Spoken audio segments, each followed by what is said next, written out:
కొత్త కారిడార్లు వలన ఏ ప్రాంతాలు అభివృద్ధి చెందే అవకాశం ఉంది?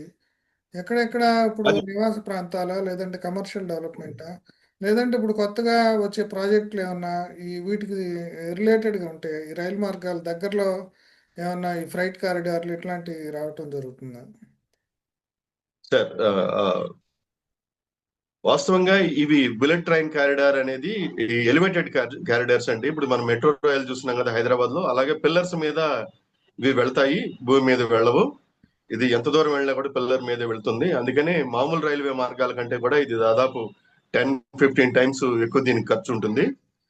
ఈ మార్గం ముఖ్యంగా ఈ రెండు మార్గాలు చూస్తే ఇందాక మనం చెప్పుకున్నట్టుగా ఇది నైరుతి హైదరాబాద్ సిటీకి నైరుతి వైపున, అది ఓఆర్ఆర్ బయట, ఆర్ఆర్ రేపు కట్టబోతున్న ఆర్ఆర్ఆర్ లోపల బయట కూడా ఇది దీని ఇంపాక్ట్ పాజిటివ్ ఇంపాక్ట్ ఉంటుంది.